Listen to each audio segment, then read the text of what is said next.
जी हाँ मित्रों, आप लोगों को हमारा चैनल बुद्धा वाइटलाइजिंग में दिल से स्वागत है। मित्रों, यदि कहानी वीडियो पसंद लगे तो चैनल को सब्सक्राइब कर दीजिएगा। यह एक समय की बात है जब महात्मा बुद्ध अपने शिष्यों के साथ भारत के एक छोटे से गांव में निवास कर रहे थे।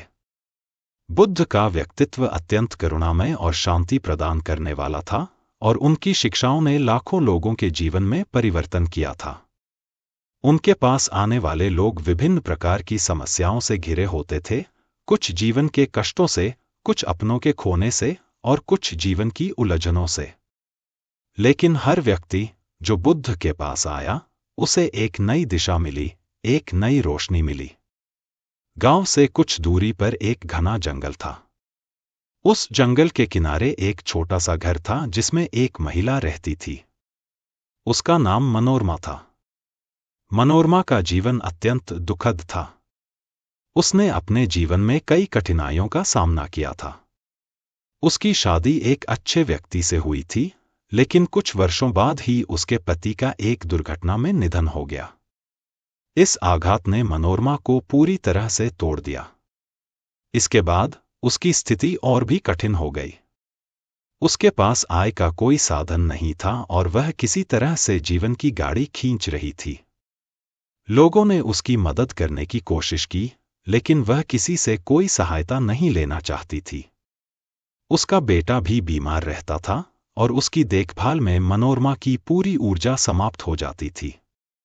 समय के साथ मनोरमा का बेटा भी एक गंभीर बीमारी के कारण चल बसा। यह उसके जीवन का सबसे बड़ा आघात था। अपने बेटे की मृत्यु ने उसे अंदर से बिल्कुल खाली कर दिया। अब वह पूरी तरह से अकेली हो गई थी और उसके जीवन का कोई अर्थ नहीं बचा था। मनोरमा अब जीवन से बिल्कुल निराश हो गई थी। उसने कई बार आत्महत्या करने का प्रयास किया, लेकिन हर बार कुछ न कुछ उसे रोक देता। कभी वह अपने बेटे की याद में रोने लगती, कभी उसे अपने पति की बातें याद आती और कभी वह खुद को इस विचार से रोक देती कि शायद भगवान उसे देख रहे हैं। लेकिन जैसे जैसे समय बीतता गया, मनोरमा की यह निराशा और बढ़ती गई। अब वह आत्महत्या करने के लिए पूरी तरह से दृढ़ निश्चय कर चुकी थी। उसने तय कर लिया कि अब और नहीं सहा जा सकता, अब इस जीवन से मुक्ति पा लेना ही सबसे अच्छा उपाय है। मनोरमा ने सुना था कि भगवान बुद्ध गांव के पास ही निवास कर रहे हैं। लोग कहते थे कि बुद्ध के पास जाकर सभी दुख दूर हो जाते हैं।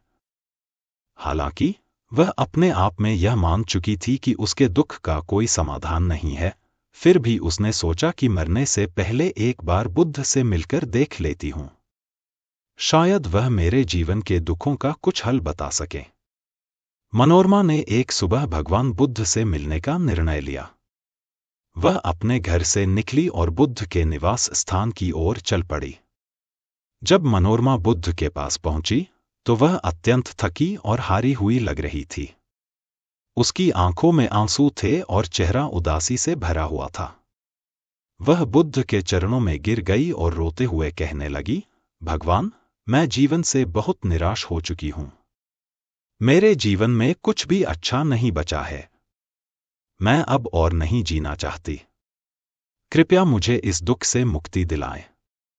बुद्ध ने शांतिपूर्वक उसकी बातें सुनी और फिर बड़ी करुणा से बोले, पुत्री, जीवन में दुख और सुख दोनों ही आते हैं। यह संसार एक बड़ा समुद्र है जिसमें हमें कभी कभी दुख की लहरें घेर लेती हैं। लेकिन इसका अर्थ यह नहीं है कि हम अपनी जीवन नैया को डूबने दें। बुद्ध ने मनोरमा से कहा, तुम्हारी स्थिति समझ में आती है, लेकिन आत्महत्या इसका समाधान नहीं है। आत्महत्या तुम्हारे दुखों को समाप्त नहीं करेगी, बल्कि यह तुम्हारे अस्तित्व को समाप्त कर देगी।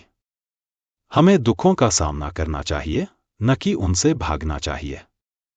बुद्ध ने उसे एक दृष्टांत सुनाया। एक बार एक व्यक्ति जंगल में खो गया था। वह भटकते भटकते एक गहरे कुएं के पास पहुंचा। वह कुआं बहुत अंधेरा और गहरा था। वह व्यक्ति बहुत डर गया और सोचा कि अब तो वह कभी इस जंगल से बाहर नहीं निकल पाएगा। तभी उसने देखा कि कुएं के भीतर एक छोटा सा दीपक जल रहा है। उस दीपक की रोशनी ने उसे दिखाया कि कुएं में जाने का एक सुरक्षित रास्ता भी है। वह उस दीपक की रोशनी में चलता गया और अंततः सुरक्षित बाहर निकल आया। बुद्ध ने समझाया, यह दीपक तुम्हारे जीवन में ज्ञान और आत्मबोध का प्रतीक है।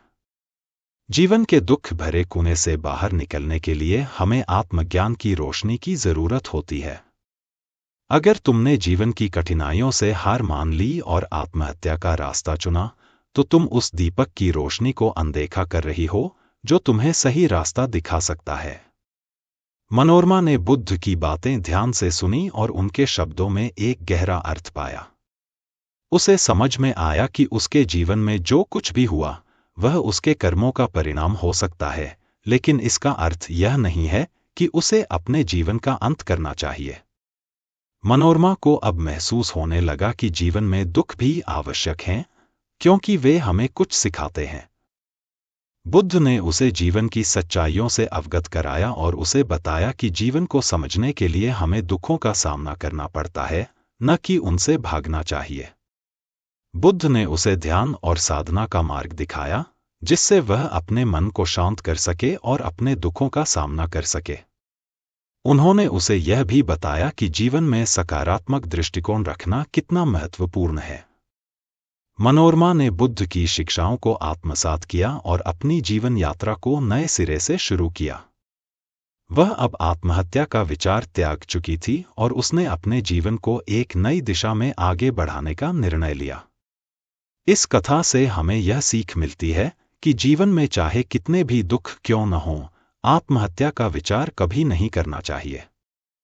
हमें अपने दुखों का सामना करना चाहिए और उन्हें समझकर उनसे उबरने का प्रयास करना चाहिए।